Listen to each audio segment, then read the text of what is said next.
This is probably the world's greatest listing technique I've ever seen. I learned this about 12 years ago, and I've used it in multiple situations. You ever have a situation where, it happens a lot, I'm sure, sellers think they should be getting this much for the house, right?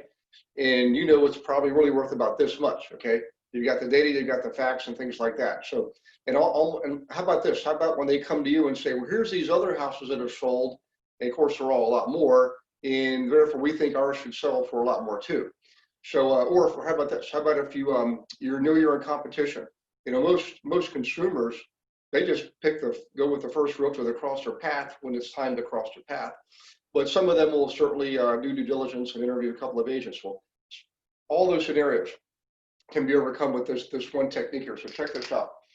I use it in my personal life. I call it a decision matrix. I use when I have big decisions to make or complex decisions that involve multiple choices and multiple variables. Okay, we're going to apply this to a closing scenario. You go into your appointment, you're at the listing appointment, okay, and most realtors come in and sit down with their brochures from their broker, look at all this fancy stuff we have, and consumers see that all the time. Everybody has the same crap, right? So what you're going to do is you're going to involve the consumer in the decision process. You're going to draw them in to the process of arriving at really what the house should be selling for, and that you're the person to do it, okay? So here's how this goes. Think of a matrix or chart, right? And at the top, just as sort of like an appraisal sheet, maybe 3 or 4 pages in on an appraisal, they've got the comparables. You got the subject property and the comparables. Let's do the same kind of thing. So subject property will be here, number 1, and we'll have comparables, 2, 3, 4, 5, so forth and so on. And if they have some of their own, absolutely include 1 or 2 of them, okay? But you should definitely be coming prepared to the meeting with your own comparables. I mean, you're the professional, you're the expert, right? So in any case, those are the properties we're going to compare to, and number 1 is the subject property, right? The rows are the variables, right? So these are the subjects, these are the variables. So variables would be number of bedrooms, okay? Number of bathrooms, all right? Garage, basement, yard, okay? Square footage, right? By the way, that's number of bedrooms, number of bathrooms, so forth. And you could get very nitty-gritty detailed. You get the point.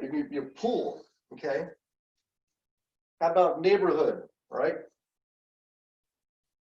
How about school district? Okay, you get the picture. You can get as detailed as you want, and you want to gauge this based on who you're speaking with. If you're speaking with someone who's, an accountant or an engineer or a financial planner, probably more details the better. But if you're talking to somebody that's a real high D personality driver, they just want it fast, they want it now. You don't want to be bogging them down with a whole bunch of details, okay? So in any case, you've got your columns, all right? And you've got your rows, okay? Oh, we forgot one very important variable. How about price? Okay, let's say this is price down here. This is we'll make school price, okay? So what you do is you go through here, okay, and you're looking at subject property. How many bedrooms does it have? 4. How many bathrooms? 2. Has a 2-car garage. You put a 2-car through. Finished basement. You put finished, or if it was unfinished, you put U for unfinished. Okay. Yard. Large, small, that kind of thing. We'll put large here. Square footage. 4,000 square feet. Pool. Yes. Neighborhood. Put okay, good, and great. We'll say this one's great, okay?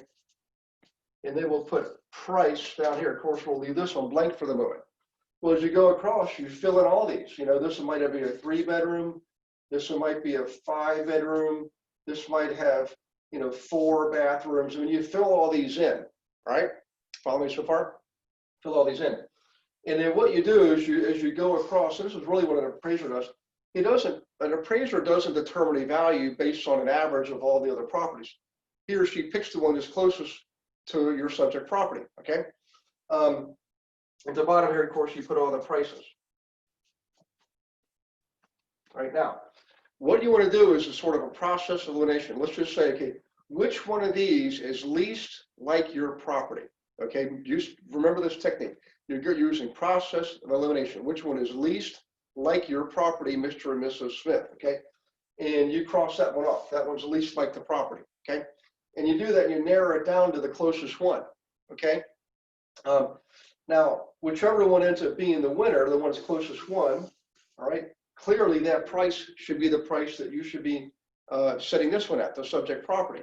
But the point is you're involving them in the process along the way. This is really important.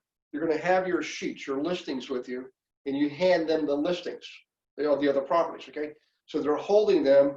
You're saying, okay, how many bedrooms is in that one? And they'll say, oh, that Gary, that has 3 bedrooms. How many bathrooms is that one? So you're involving them in the process. Okay, and you finally get to, okay, which one of these is most like your property? And let's see what it sold for, and how long was it on the market, and how close to list price was it? And then you get into the nitty-gritty details. Okay, this is part 2 of this whole process, which is, assuming everything's a match on bedrooms and bathrooms and square footage, you look at the pictures and you say, gee, this one just got a brand new kitchen. They just resurfaced the pool patio area. The yard is professionally landscaped. In other words, you're getting down to the cosmetics and the aesthetics of the property, and how big is the yard, things like that. And what you want to do is paint the picture that theirs is maybe not as nice, maybe theirs is nicer, and you can play with the price a little bit. Okay. Now, if you really want to take it a step further, you can do your homework ahead of time and come with several properties, 2 or 3, maybe that are very close or spot on matches to theirs. Okay. And then you look at the prices they sold at, the price they were listed at, and days on market and so forth. And then you could tell them and say, look, based on all this information, what price would you say your property should be listed at? And let them give you the answer based on the facts. Okay, that's another critical step. And here's the final critical step. How soon would you like to sell your house? Okay, how soon would you like to sell your house? Would you like to go ahead and get started on selling your house for this? Okay, one of the best listing closing techniques I've ever seen. It's assuming you've already got the appointment, of course. But what you're doing here psychologically, instead of you trying to persuade them verbally, okay, or you're just handing out a bunch of other listings, you use a cathartic process that involves them using data. They can't argue with data. They can argue with you, but they can't argue with data. Let the data do the work. Let the chart do the work. Okay, and go out there and get yourself some. You'll probably have seriously close to 100% closing rate using this technique. So, anyways, hope you like that one. Got plenty more coming. See you on the next video. Take care. God bless.